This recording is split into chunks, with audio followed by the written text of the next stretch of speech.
welcome back to XCOM 2 Overwatch. Joining me in this episode is my good friend, John. Say hello, John. Hello, everyone. Now, some of you who have been around with the channel since the very beginning, you should remember that John was actually one of the first soldiers I had in our XCOM squads for XCOM Enemy Within. He was Alpha Squad leader. So, I decided to bring him in on this because he does tend to have some insight that I tend to miss. He sees the obscure. And he tends to exploit things in other games. I wouldn't call it exploits. Well, I mean, I guess you could call it tactical advantage, right? There we go, yes. There we go. Anyway, so, first off, I want to thank you guys if you watched through the last episode. I know that one was a really lengthy one, but I did put in the annotation, so hopefully that helped you navigate around the video with ease. But once again, if you watched through all of that, you are a trooper, and thank you so much for your support as always. Now we have a few topics on this particular episode. We're getting close to XCOM release date, so we're actually very close to the end of this mini-series. I only have one more episode planned after this one. But the topics for this episode will be mission types, gameplay mechanics in mission, and an overview of all the enemies and their abilities and possible ways we can counter them with our classes. If you would like to know more about the classes and their skills, I recommend you check out the last episode of XCOM 2 Overwatch. But without further ado, let's jump on into it. You ready, John? Yep. Alright, so we've seen the screen before. Just wanted to talk quickly about the mission types. Obviously, we are going to be having many mission types by Guerrilla Ops. We are not necessarily responding to threats around the world just like back in XCOM Enemy Within, but we are just doing tasks and operations around the regions we are influenced in at the moment. So basically these missions, as far as I know, they do not go away. They just kind of sit there until you finally get around to doing it. Maybe there's an expiration on them, I'm not quite sure, but as we know, Guerrilla Ops are generally used to get rewards, of course, gain influence in the region, and counter dark events, which we'll get to again in a little bit. We covered this a little bit in the last episode with Mike, but since this is mission related, I would like to bring it up again. So some of these mission types, have you gotten a chance to take a look at some of them yet, John? Only a few of them. Well, as of now, here are some of the ones I know. There are probably more, but these seem to be the majority that make up XCOM 2's missions. So you have your sabotage missions, which is like neutralize a target of interest, so causing a distraction of sort, like in most of the gameplay trailers or some of the gameplay videos that are currently out there with the press release build for XCOM 2 is mainly detonating a building and destroying it, or a ethereal statue, something of that sort, basically causing mayhem and, you know, going after something that would go for aliens morale, basically. Fight the aliens with vandalism. Yeah, I mean, XCOM is known for XCOM vandalism. I mean, back in Enemy Within, Enemy Unknown, hey, I need to shoot at that enemy. Let me break this window first and then shoot him. Other missions include the hacking mission. So the mission is, well, quite simply hack the objective before the system locks you down. The network will lock you out, so you have to reach the objective within a certain amount of turns. Most of these missions are limited by amount of turns you can do, so they are encouraging fast gameplay, fast combat. You got to move in fast and get out as quickly as possible before your objective is taken. But some of the more difficult missions, they aren't going to be restricting you with that, so that's quite nice.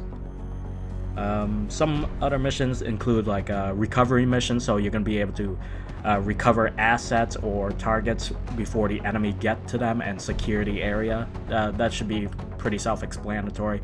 Most of the time it's some sort of resource like intel or supplies you can use. In terms of VIP, they could be a potential soldier or engineer or a scientist you can recruit. And speaking of VIPs, we have two variances on the VIP missions now. Before it was just, you know, go secure the VIP. Now it's, well, of course we have the traditional VIP extraction, go save the VIP, get them back safely, and VIP neutralization. And that comes in the form of dark VIPs. I like how you can set customize people to be in the dark VIP pool. Yeah, let's say you had someone you really didn't like set them as your dark VIP. Well, basically the VIP neutralization missions entail two things. You can either kill the VIP or you capture them and bring them back, but you have to like subdue them and have a soldier carry them back. But I mean, there's probably pros and cons to both sides. Probably killing the VIP would be a lot faster, of course, but you probably get a lot less out of it, maybe intel or supplies, and vice versa. Capture, you have to have a soldier not taking any actions carrying that VIP around. Other things such as you got supply raids. You can raid enemy convoys, but these supplies can be destroyed by you, so you gotta be careful. So you get more supplies if you don't go around blowing things up of your potential supplies on that convoy. Other things such as the retaliation missions. Every few weeks, Advent and the aliens will retaliate. These are basically terror missions from the original XCOM. So they will go out and try to kill civilians in the resistance areas, and you have to rescue a minimum amount as usual. And you know, it really is a terror mission from old, but it's a little more different in the sense that you can't just sit at the very beginning overwatching the whole time and wait for them to come to you. Pretty sure you remember doing that a lot with Squad Sight back in the first one, right, John? Yes.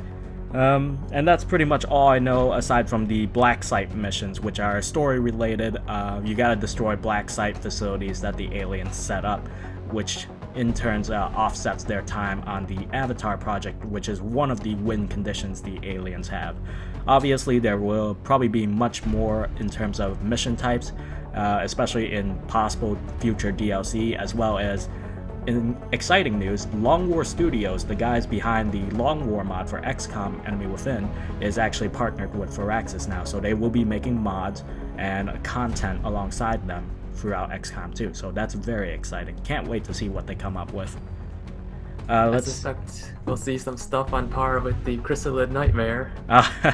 That's funny you should bring up Chrysalid, but we'll bring that up again a little bit later. Moving away from the missions now that we've covered some of the known mission types, I wanted to bring up dark events again just to refresh people's minds.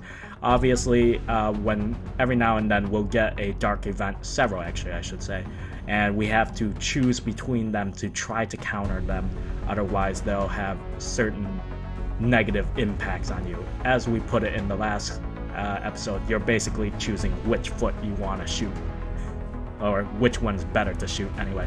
So in the case of this one, you see you have a Hunt XCOM dark event, a Advent alloy padding, there's a hidden event which you can reveal for 25 intel, which is always a nice thing to be able to do, just to know what they are doing. It's better knowing than leaving it up to speculation. So, I mean, like we covered in the last one, Hunt XCOM, the UFOs will come after the Avenger and disable it, and that will lead to a Avenger base defense, which is another mission type I should have mentioned, but had almost forgotten. I'm pretty sure this time base defenses can probably happen multiple times throughout your campaign. I suppose it depends if it comes up randomly in dark events multiple times. It would be very, very unfortunate if each dark event you received every time always had an Hunt XCOM. Especially in the early game when you're running around with ballistic weaponry.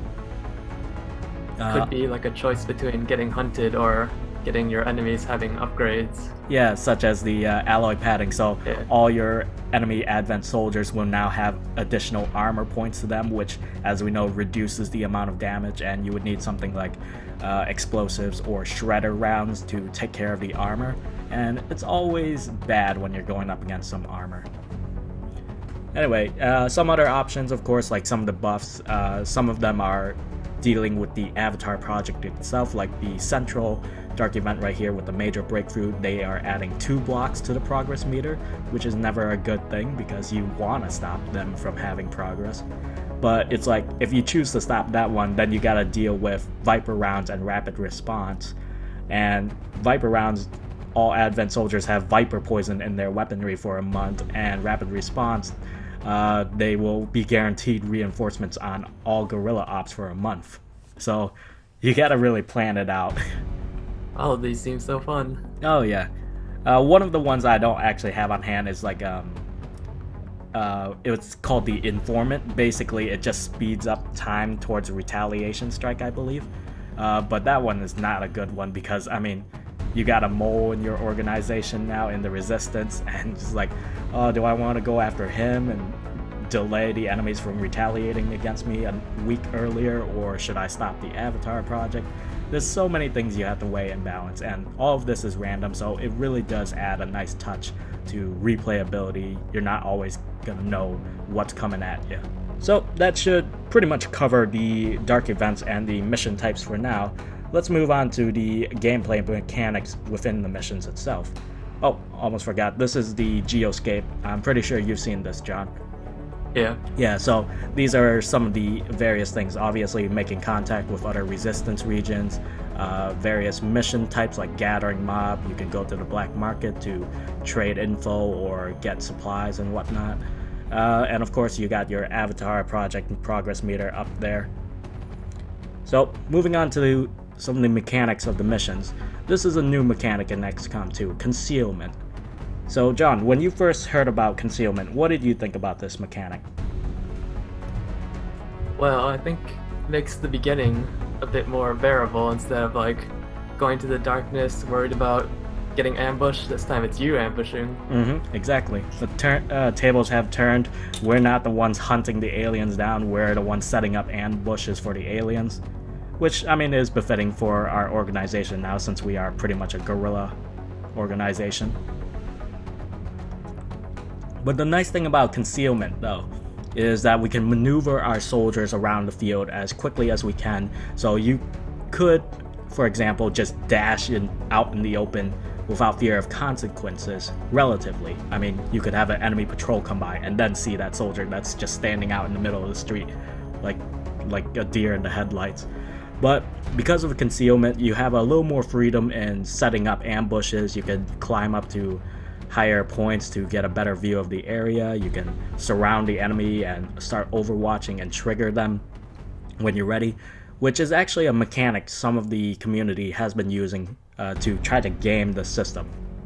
Basically, the idea is to set up Concealment and surround the enemy and have pretty much the whole squad except for one person on Overwatch, and have the one person who's not Overwatch initiates and break Concealment and targets the enemy, which will focus the enemy to panic and run to take cover, and the rest of your squad just opens up and probably kills them. By doing that though, once they detect you, they already use their movement to go to cover, therefore giving you an extra turn, which is something most people have been using so far. But they did make a minor change to it very recently. If you have a soldier that's kind of out in the open or flanked, there is the chance that instead of the enemy running to cover immediately, they may just stand there and return fire immediately. So they have taken steps to try to mitigate our tactical advantages, as John would call them. But I mean, Concealment is a very nice mechanic. It does very well help in the whole terms like missions with a countdown timer, like this network shutdown one that I mentioned earlier. So you got 8 turns to reach the objective. So while you're in Concealment, it's nice because you can move a little more recklessly to get to the objective. Moving on though, I should mention that the maps this time around are procedurally generated. There will be certain elements of maps that will always be present, but it'll be shuffled up a little bit, so you won't always be fighting on the same map, like the highway map, the map with an office building and a fountain in the front, or on the same blown out building with a UFO on top of it. That was always a little repetitive in the first XCOM, so I'm really not impressed that they've added the procedurally generated thing just to keep things a little different and keeps you guessing. Yeah, should add more replayability as well.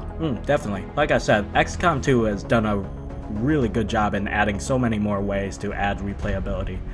Also in this screenshot here, you can also see that there is a group of civilians up in the upper right corner over there. Not necessarily enemies, but they aren't technically fans of XCOM. As far as the civilians in the cities, no, we are the big bad guys. We are the monsters kidnapping them when it's truly Advent and the aliens, but that's what they believe because of all the propaganda. So obviously you don't want to, you don't want to shoot civilians, obviously, and you don't want to get yourself caught and break concealment via civilians. That's probably one of the worst ways you can break concealment.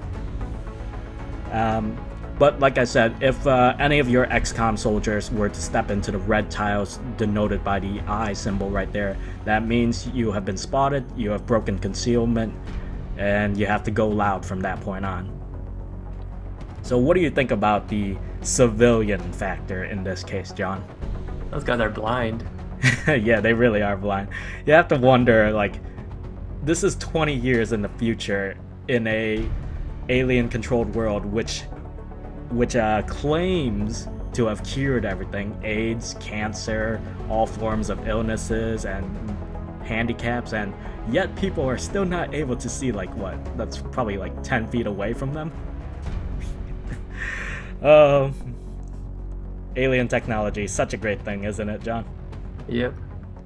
Alright, so moving on, this is similar along the last line. So we can see we have a movement meter that shows you if you're going to be spotted. Like if you were to move here, it shows you a red eye symbol that you will be spotted if you go here.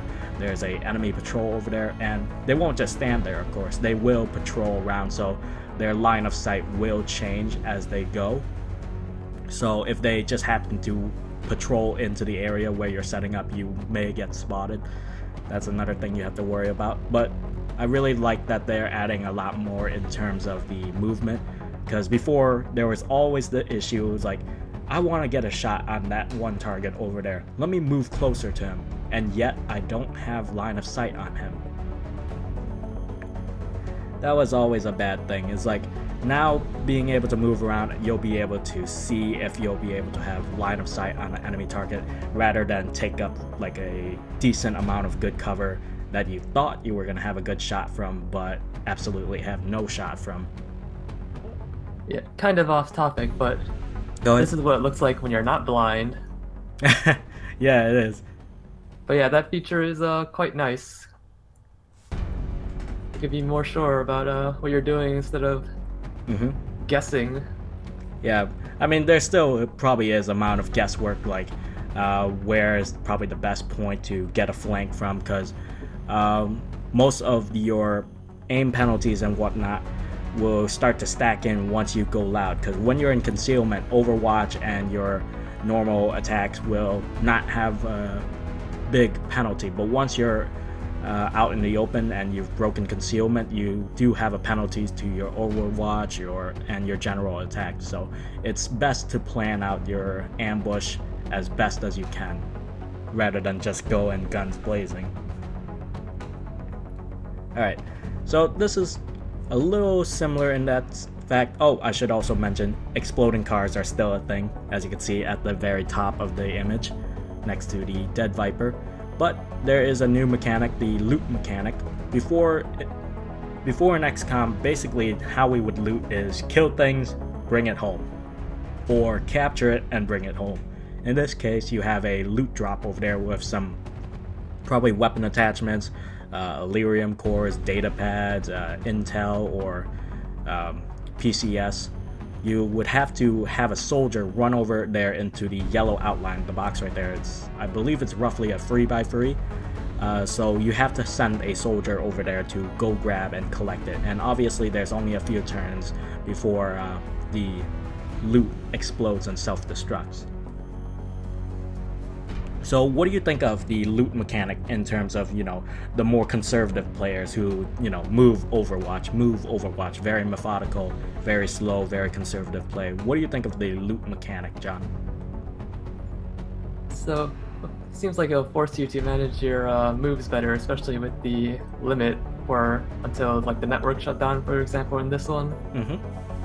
You're gonna have to, if you want to loot at least, expend precious turns to take in, secure that. Yeah, or at least be more aggressive and a little more reckless, if I do say so myself. And speaking from my end, I am a bit of a conservative player, but Long War has changed that a little bit. I'm a little more on the he who dares side, so I will not hesitate to have someone dash out there if I have to. But if given the choice, I would like to, you know, move in Overwatch. Alright, so moving over here, it's kind of the same image, but I decided to take this one in particular because if you look at the very bottom, there's actually 2 soldiers taking cover behind this car right here. But this car had exploded the turn before, and now the soldiers are caught in the fire, taking burn damage. Novice mistake. Yep, taking cover by a car, grouped up, I should say, right next to each other, and they're in the fire. Unlike before with XCOM Enemy Within, fire is no longer just blocking your movement. It's like, there's fire there, I can't walk through it. Now, you can walk through it if you want, it's best not to, for obvious reasons. Add on to that with the explosives and the constant DPS of fire. Fire can destroy the environment and your cover, so it's generally best not to be anywhere near fire. Obviously, this works both ways. We can use incendiary attacks as well, such as incendiary grenades and such.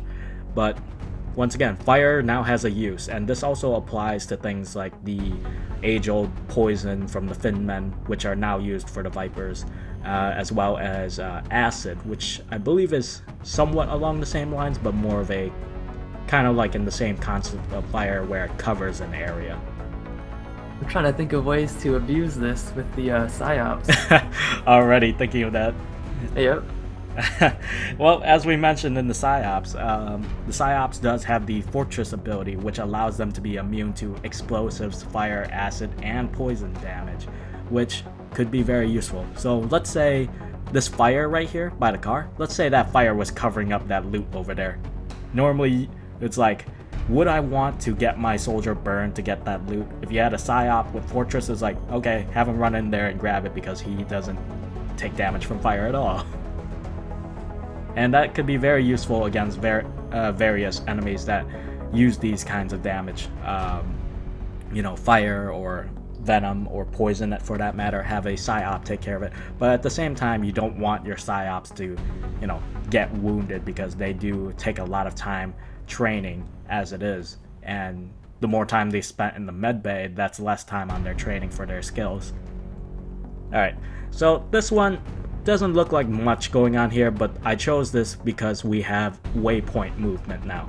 So before we kind of had to just try to pick the best moves and hope that it goes the path that you are looking for. Instead, sometimes you're like, move and then your soldier just runs idiotically through a cloud of Thin Men poison, and now they're poisoned. In Long War's sense, now they're covered in acid, and now if they take a action, now they're going to take damage and possibly panic. And it's like, I really like the implementation of the waypoint system, because now you can plot your way around a obstacle if need be. And if the situation allows it, you might even be able to like stay behind some obstructions to avoid an Overwatch.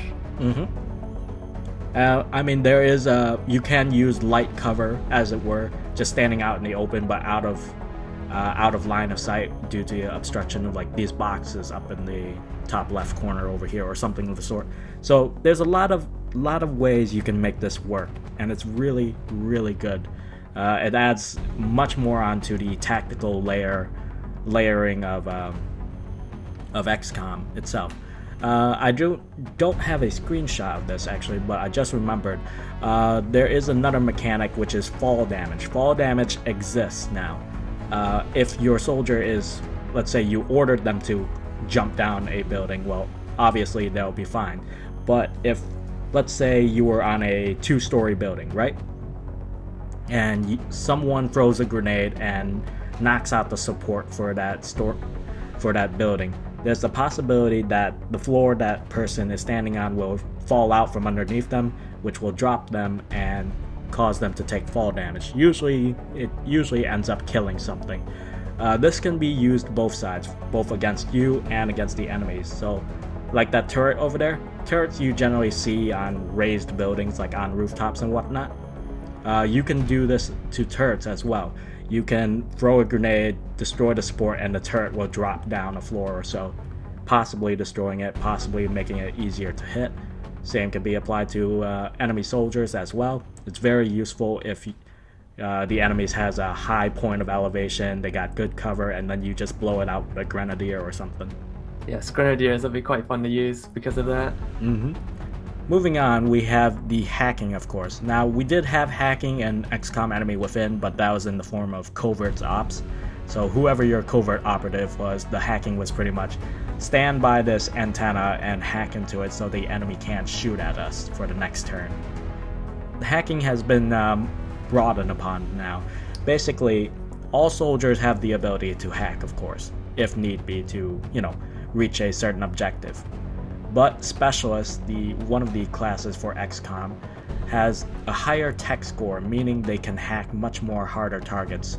And hacking comes in this little layout you see right here. So there's going to be a main option that you need to break with a certain percentage, but then you get to choose your reward option should you be able to get their percentages. So in this case, feedback. So if you fail to hack this, which has a 61% chance to succeed, but if you fail, this will increase the target's aim and defense stat, which is not a good thing. Not a good idea to hack into an enemy and inadvertently buff them up. But if you were to succeed with some of the other stuff, such as shutdown here, you have a 66% chance of making this work, but you can temporarily disable or stun the unit. Or the best one out of this option, but the hardest to get, is the 39% chance here. Take temporary control of this unit, and that's a very nice thing. And all of this is weighed via the specialist, or soldier I should say, tech score versus the enemy's tech score. So here you see 60 to 50. How do you feel about the hacking mechanic as it is now, John, and how it will impact the battlefield, as it were? Well, first of all, I'm going to look forward to those 99% hack fails. Yes, more percentages, chances for XCOM. First with weapons, now hacks. Well, if this pattern, I assume it'll mostly be this way where control enemy has much harder. Yes. So unless you're hacking from very far away, I think... Well, that's the thing. When it comes to specialists, they can send out their drone to hack from a distance. Yes, there's the drone thing. Although controlling one guy, lone guy, very far away might not be able to accomplish much with him. Although you could, take out that one guy, of course. Yeah, I mean, it's possible you could just run them in as a bullet sponge, use all their grenades and whatnot before you run out of control on it. It's generally what we did with mind-controlled enemies back in XCOM Enemy Within. Control a Mutant, have them rush in there as a suicide unit with a grenade or so.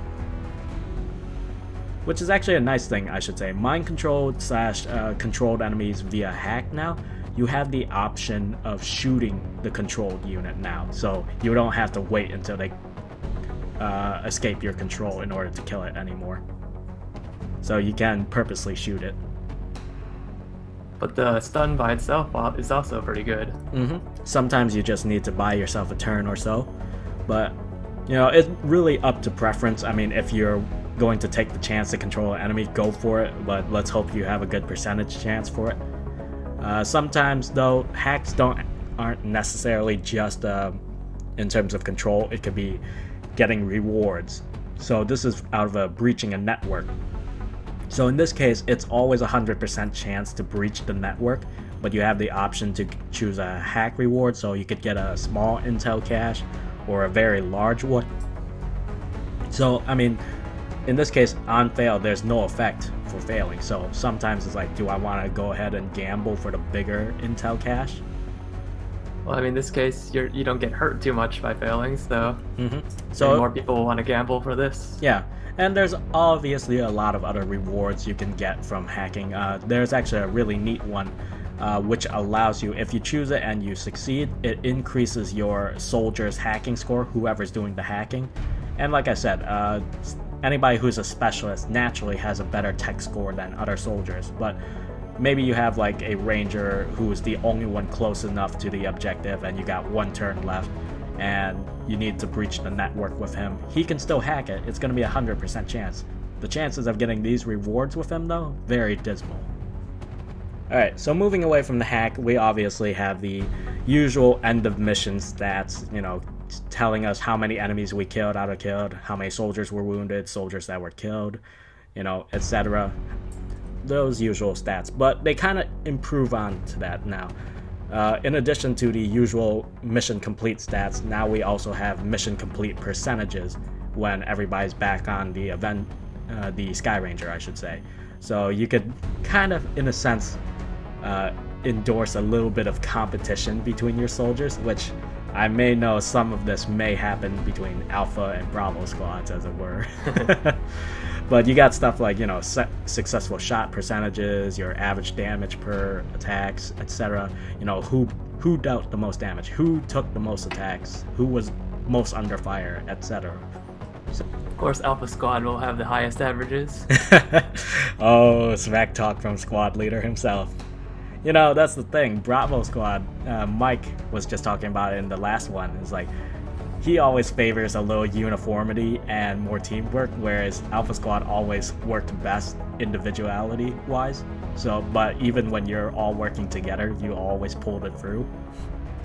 So I'm very interested to see how the age-old competition will be between Bravo Squad and your squad, John. Well, we're called Alpha for a reason. Oh. Alright, so moving away from the mission mechanics, let's get to the meaty topic of the episode, the overview of the enemy abilities. So starting off, let's start off with Advent side of things. So here we have the basic Advent troopers. They're your grunts, they're your damage dealers. There's not much to say to them. Obviously, there are certain situations where like dark events can possibly buff the Advent troopers up, such as they might get alloy padding armor, or they may get Viper rounds, increased reinforcements, something along those lines. But to be honest, the Advent Trooper really doesn't have much it can offer aside from dealing damage. But that by itself is a dangerous thing, because since they have a lack of other abilities, that's all they can do is deal damage, and they'll just focus on dealing damage, which can be very dangerous when combined with certain other Advent soldier variants. So what do you think of the Advent soldiers in general, in regards to the fact they just shoot, they just close in on you and shoot? Well, similar to human enemies in the previous game. Mm-hmm. Well, as human as you can be for Advent anyway. Yes. As I said before, certain Advent soldiers work better in groups, such as the Advent Captain here. The Captain actually has several abilities at their disposal. So obviously they have the standard mag rifle like the troopers, but the Advent Captain can AoE buff standard troopers with a commander aura ability, making them more effective. The Captain can use a form of holo targeting to mark a XCOM soldiers, telling troopers to target this enemy in particular, which could be very, very dangerous. And he can also summon reinforcements from Advent dropships. So what do you think of the Captain in comparison to the, regular old Geo trooper?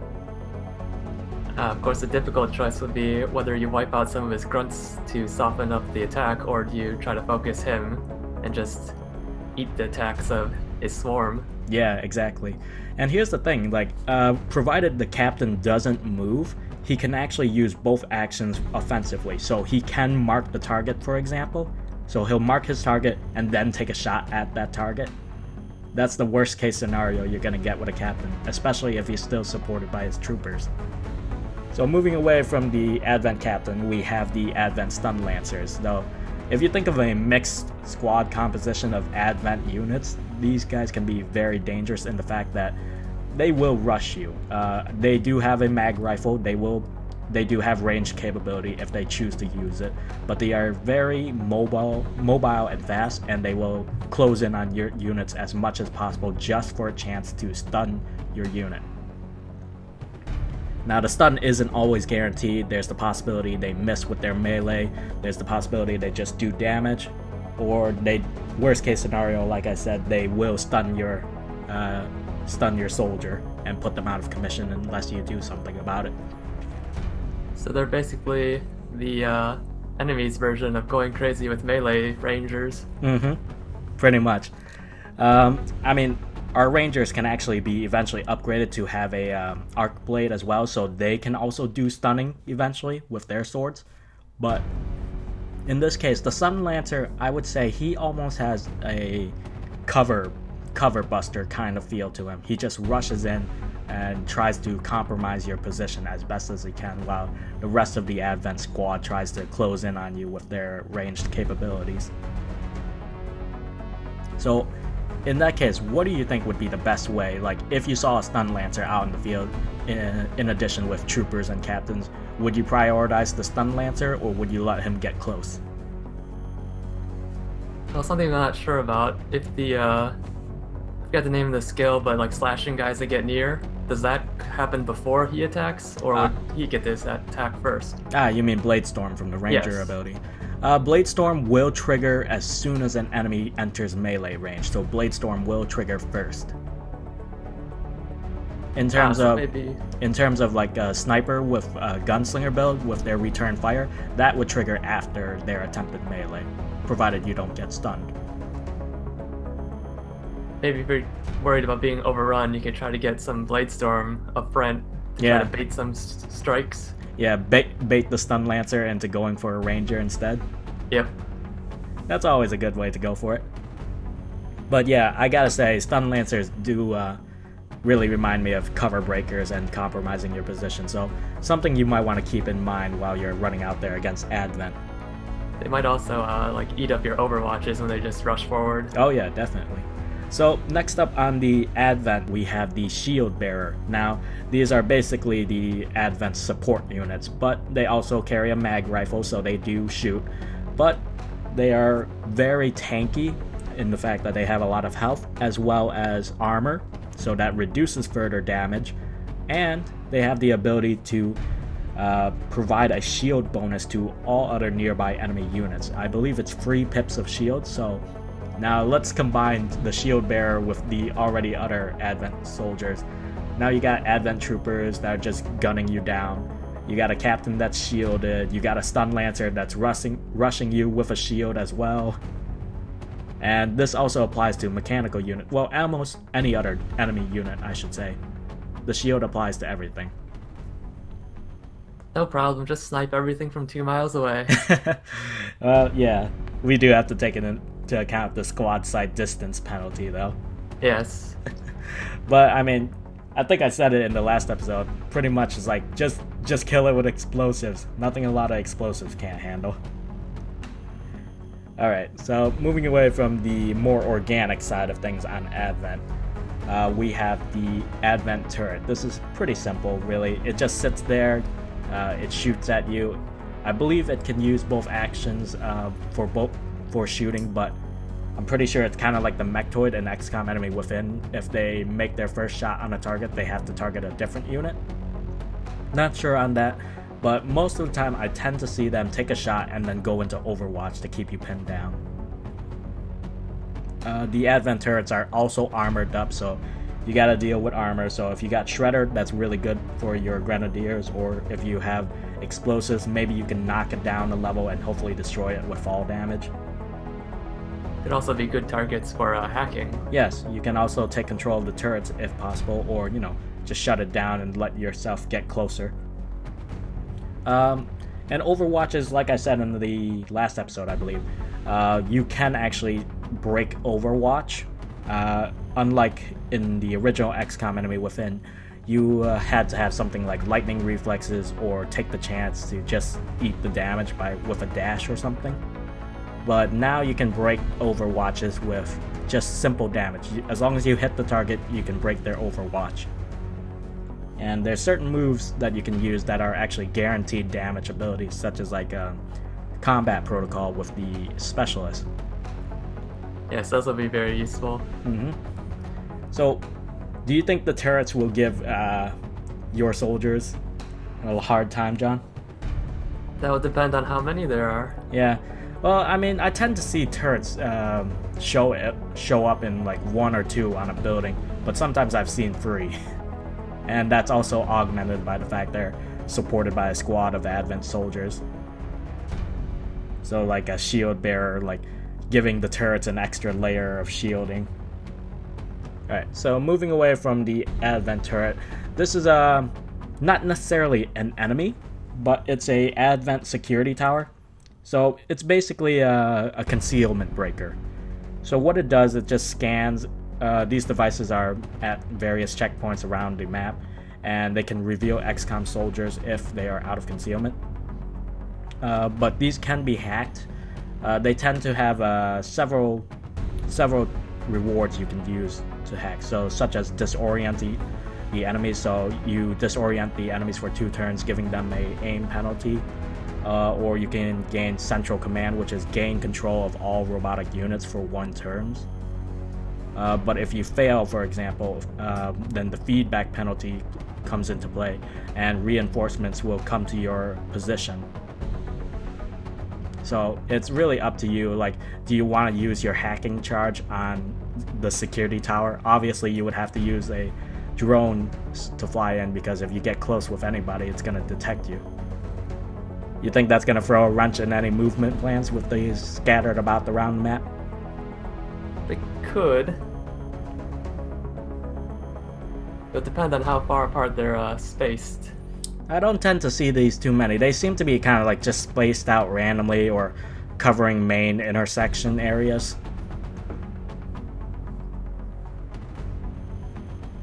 But they could be worth a try to try hacking them, because the bonuses you can get can turn the tide of a battle. Yeah, one of the bonuses I've actually seen from successfully hacking a scanner tower, though, is if you successfully hack it, if all other XCOM soldiers have used up their actions, they regain all their action. Oh wow, now that's just the I win bonus. Yeah, that is basically the I win bonus.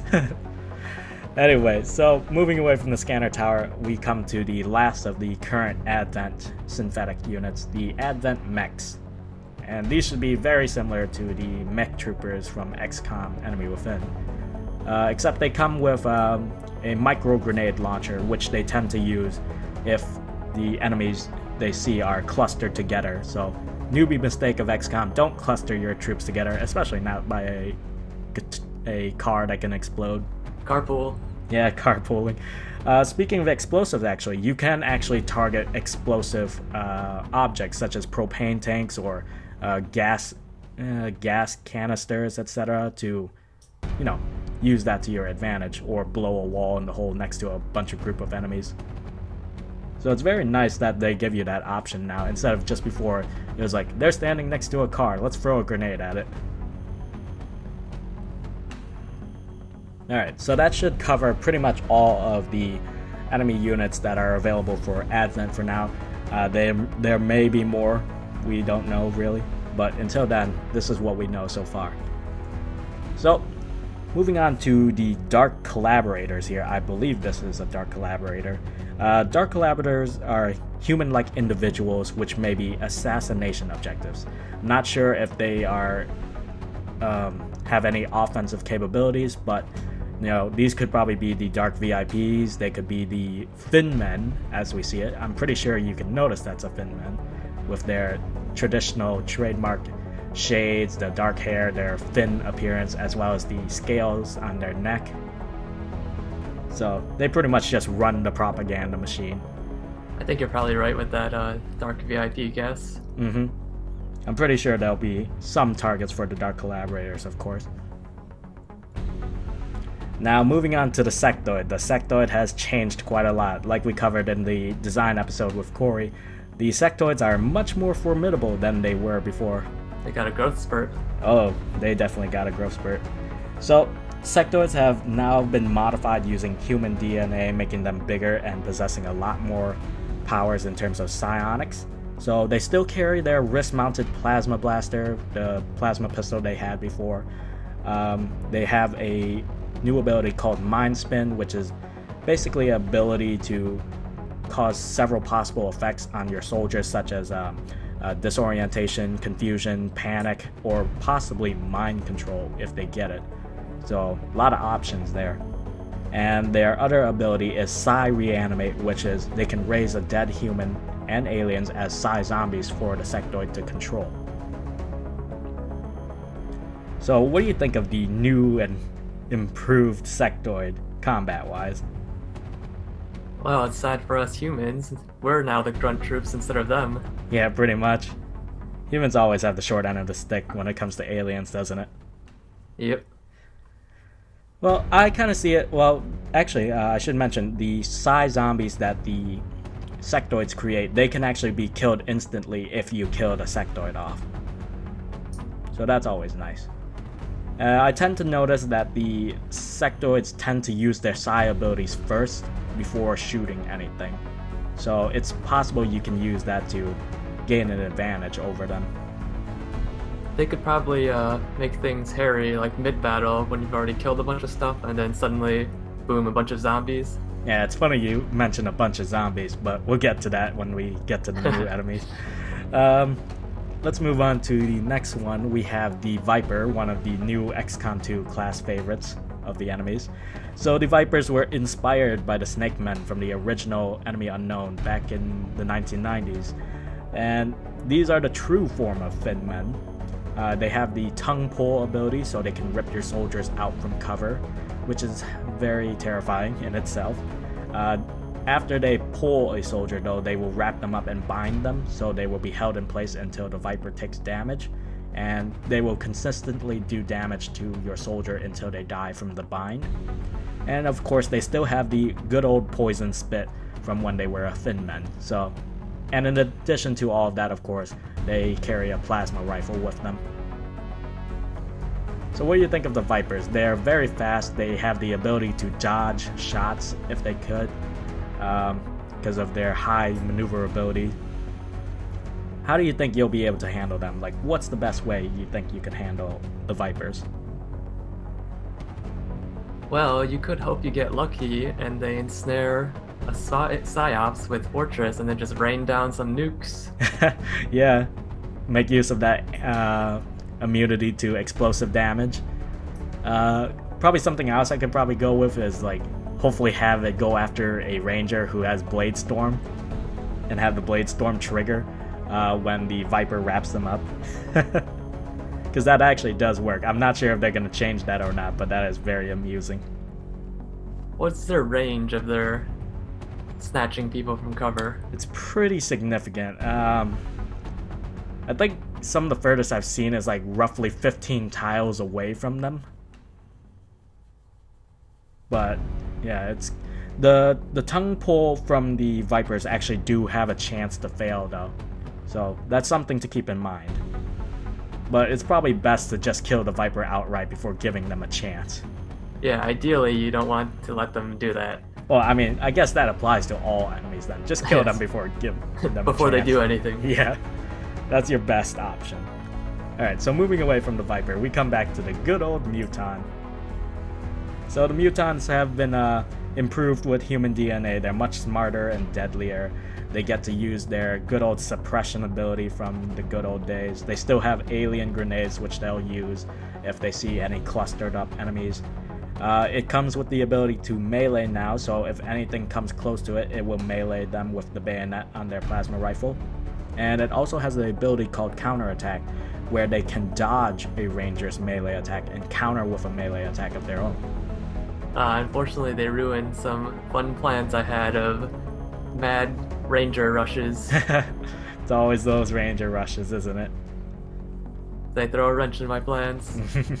I feel though the Mutant still has the weakness against ranged units, so if you got a really good ranged unit, like a good sniper or you know, someone like a Psi operative to mess with them and lock them down, or use Null Lance or something of the sort, I think Mutants can be able to handled relatively easy if you have the right skills for it. But yeah, I do agree that some of its abilities does throw a wrench in my own plans when it comes to using rangers for pretty much most everything. And you can't have an XCOM game with mutants without a Mutant Berserker. Good old favorite. So I don't think the Mutant Berserker has changed too much. Obviously, it's a lot bigger now and more deadly. But I believe it's every time you shoot at it, it will get enraged, it will move closer towards the enemy target. It will obviously do a lot of melee damage if it gets close. Preferably, you don't want something like this up in your face. Well, if you happen to be arranged in the right way, you could abuse some Blade Storm and bait it back and forth. Yeah, similar to the Close Combat Specialist volleyball. Yes. That's always nice. I mean, it'll probably be a lot harder to get something like that to trigger though, because you would have to have your soldiers all in the you need same column. It's a lot more setup than it would be before. Right. Otherwise, just high damage as it approaches. Yeah, just try to use its movement against it. I feel like also Psi Operatives with Stasis would be very useful in this regards. You know, just holding the Berserker down while you clean up any other possible enemies in the area before focusing down on it. You can give yourself a chance just to set up for it. Mm-hmm. So moving away from the Mutant Berserker, we have one of the new enemy types, the Codex. So the Codex, they kind of remind me of the Outsiders from the XCOM Enemy With, and it could be an upgrade upon that. But they're basically gold humanoid aliens capable of replicating and teleportation. They also carry a plasma rifle with them, but they tend to use their psi attacks more. So, like I said, they do have the ability to teleport, so they can move pretty quickly. And they have a ability that can lock down your weapons, so basically they use a giant AoE psi attack, which will force any XCOM soldiers in that AoE effect to have their weapons get disabled unless they're outside of it. So you're forced to reload your gun in order to use it. So it's like the overheat thing on steroids? Yeah, it's pretty much the overheat thing that you did in XCOM Enemy Within against Exalt operatives. So basically you had to do that. I mean, obviously that can probably be easily countered if you have something like a auto loader on your weapon. So just move, get a free reload, and take a shot back. The Codex also comes with a very annoying ability, which is when it takes enough damage, it will clone itself, and the clone will randomly teleport somewhere else on the map, mostly in a flanking position on one of your other soldiers. But the clone, of course, will have the same health as the damaged Codex that cloned it in the first place. It'd probably be a good idea to make sure you have at least one more move from someone. Yeah. If you want to damage one of these guys. Exactly. Alright, so moving away from the Codex, though, is the good old favorite Chrysalid. Not good. Chrysalid has been improved in so many ways. And it's much more deadly, of course. So, unlike its Chrysalid predecessor back in XCOM Enemy Within, all of its melee attacks now can cause poison. Before, it was just a single attack that you could poison with the Chrysalid, and the rest were melee based. But any soldier or civilians that are killed by poison by the new Chrysalid, though, will become cocoons. And if these cocoons are not destroyed during a certain period, 3 new Chrysalids emerge instead of 1. What do you think of that, John? Well, it basically means if you're having a problem with Chrysalids, you're going to have an even bigger problem with Chrysalids. Yeah, probably a good idea to kill that cocoon as soon as possible. Yes. I'm not quite sure if they still produce zombies on their own with an impregnate ability similar to Enemy Within. I mean, there seems to be a lot of abilities that do zombies now for the aliens. But yeah, zombies might still be a thing for Chrysalids, but now they're going directly and just producing even more than just a zombie and then a Chrysalid coming out of the zombie. In addition to these abilities to cocoon their enemies killed by poison, they can also burrow underground, so they become landmines for all intents and purposes. So what do you think about that, John? Well, can they start a map burrowed? I don't think they can start burrowed. If they do, though, Okay, that would be very unfortunate. Yes. I have a feeling that might be used a few times, though. You have to keep careful track of wherever they are. Yeah, I'm pretty when they sure. do that. I'm pretty sure battle scanners can still detect it. I'm not sure though. Here's the positive thing about that: while they're burrowed, they cannot move. So if you know, like, if you see a chrysalid burrowing somewhere, it's probably best to steer clear of that area. Maybe set up some overwatches away from it. Wait for it to come back up. Might end up like the Seekers, where you just sit there and wait for it to come up with overwatches. Yeah, I'm kind of glad that we don't see the Seekers. I don't think, anyway. I don't believe the Seekers are making a return because they were annoying to chase after. Especially when they were just like the last one left. Oh, yeah. Alright, so moving away from the chrysalid, we have a new alien here. We have the Faceless here. So this is a alien that can mimic the forms of other people, and they are undetectable when they are in their civilian form, as it were. You can detect these Faceless with the specialist scanning ability or through the use of a battle scanner, so you can detect if a civilian is disguised as a Faceless, actually a Faceless, I should say. And these Faceless tend to show up in the retaliation missions, on the terror missions, as it were, disguised as a civilian, so waiting for you to come up close to rescue a civilian, and surprise, it's a Faceless. And from what I've seen, I don't believe the Faceless have any range attacks, as far as I know. They seem to be very mobile when they're transformed, and they do have a very, very powerful melee attack. So probably best not to come close to them. So what would be your tactic in dealing with a Faceless, John? Well, you'll probably want to make sure you don't try to go up to a civilian and rescue with like a last move and then have it right in front of you on the enemy turn. Even if you had a spare action, though, it's probably best to like come in on a retaliation with a mission with a battle scanner or something at the very least. Because there still are quite a lot of civilians. I've seen some retaliation missions where there were at least 3 to 4 civilians that were actually Faceless. So moving on from the new stealth enemy, as it were, we move on to the Archon, which is basically the Floaters 2.0, but better. So the Archons are, you know, glorified human forms now, just as propaganda for the aliens on humans. Like, this is what you can look like if you become one of us.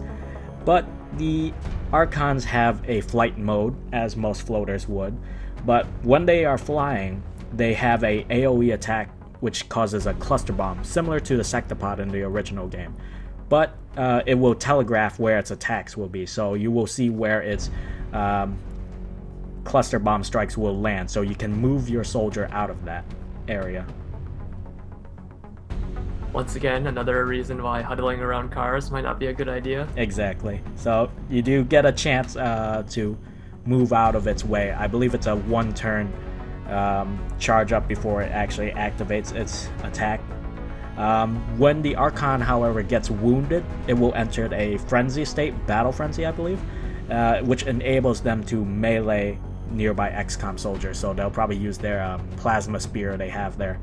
Aside from their airstrike ability, I don't know if that spear of theirs also is a ranged ability in the sense of like shooting plasma. I'm not quite sure about that. But so far I've seen the Archons to be very tanky units with a lot of health and I think armor as well, so they can be a pain to deal with, that's for sure. At the very least, if they're spending a lot of time in the air, you should have line of sight from many soldiers. Yeah, but you also have to take into account that since they are flying in the air, they get the bonus of being, well, at an elevated height as well as flying. So they do have a really high dodge rate, though, similar to the Viper. So probably you're gonna have to rely on some high aim percentages if possible, but we know even 99% and sometimes in the worst case 100% don't do much. moving away from the Archon, we come to the Andromedon, one of the mechanized aliens. Now, I'm not quite sure if Mechtoids are going to make a return, seeing as Sectoids have been so drastically modified. The Andromedons probably fill that role now. So the Andromedons come with a acid weapon, which they are able to fire a glob of acid and create a area that's just completely covered in acid, probably to either block you or obviously deal damage to your soldiers. Once again, another good lesson on not to cluster your troops together. Indeed. I mean, there's only one time you would probably want to cluster them, and that's in Concealment, but that's for good reason. But yeah, other than that though, not much is known aside from the fact that Andromedons have a lot of armor and health, and their ability to create piles of acid. Once again, things like the Psyop with Fortress would be very useful for this, given they could gain an ability to be immune to the acid itself. But how would you see yourself dealing with this, John? Probably similar to the mech type enemies. So just need to line up a lot of damage and hit it all at once. Get some combinations of explosives, some shredder ammo, and a lot of firepower in general on it. Alright, so moving away from the Andromedon, we move on to some of the later additions to the lineup. The Sectopod makes a return. Now you may look at that and say, that's not the Sectopod, that's new.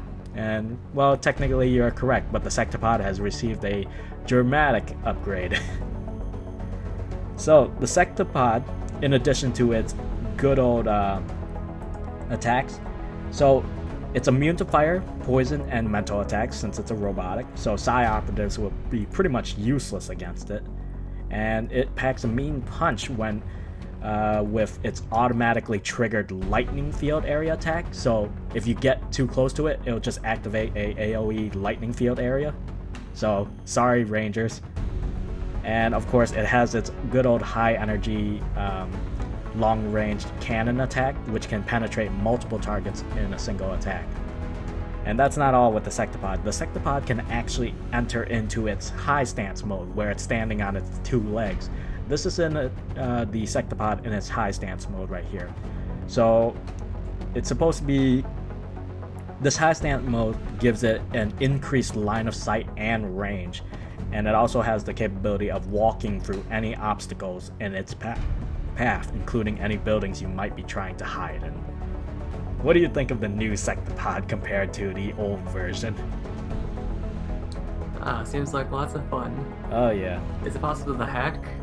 It's probably possible to hack, but you know, it's probably going to be require a very high hack score. Yeah.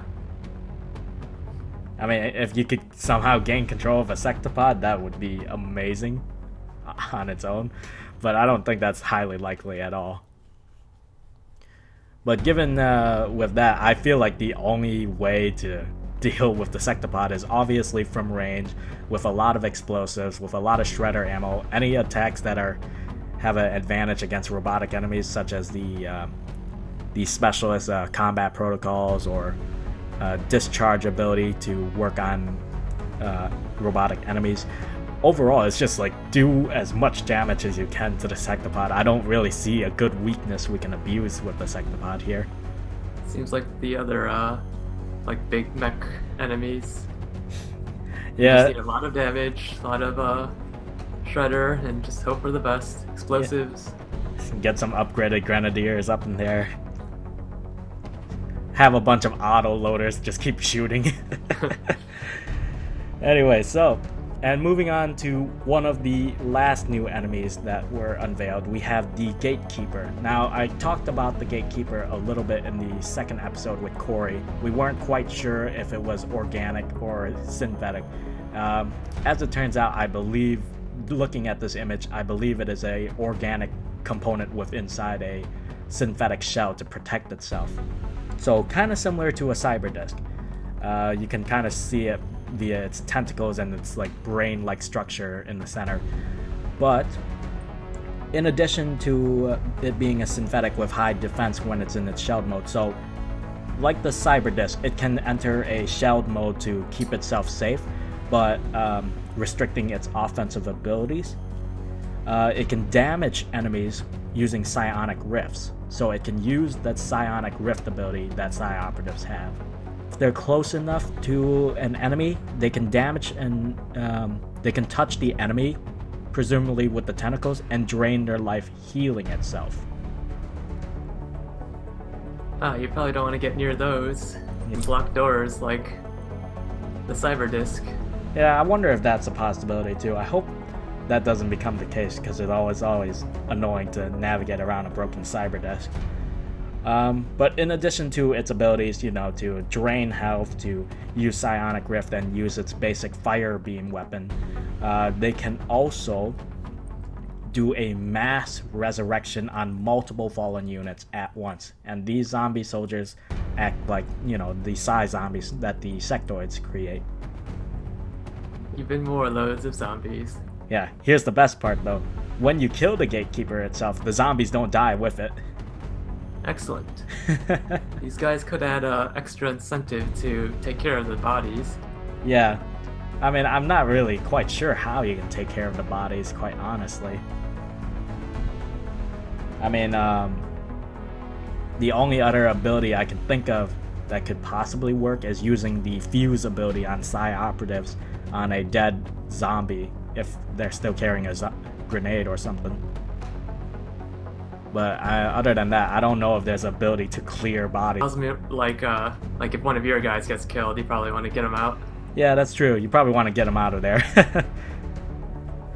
Yep, but that's pretty much all the new enemies as is, and there should be one more enemy, but there hasn't been much talk about it. Of course, the Ethereal. Now, we haven't heard much about the Ethereals in regards to XCOM 2, aside from the fact that, well, they've taken over the Earth, they're pulling all the strings now. So, ultimately, we're probably going to be dealing with the Ethereals in some way. It's probably story related, so they probably wanted to keep it under wraps and mystery. It'll probably come out like late game. Yeah.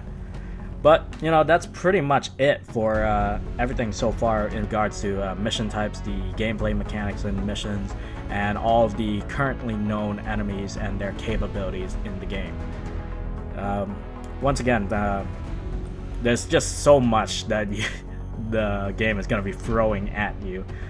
John, if you were to look at, you know, all the enemy rosters and their abilities again, it's like, what do you think your odds are for XCOM soldiers against the enemies as they are now? Well, for Alpha Squad, 100%, of course. And the other squads?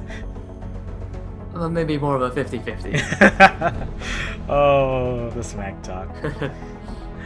Well, we've pretty much reached the end of the topics for this episode, and I just want to thank you guys for watching through this video if you're still watching. And John, thank you so much for agreeing to join in on this video. Thanks for having me on. Yeah, it's gonna be great having you back on the squads. I'll get more into how I'm gonna be integrating people into the XCOM squads in the next episode.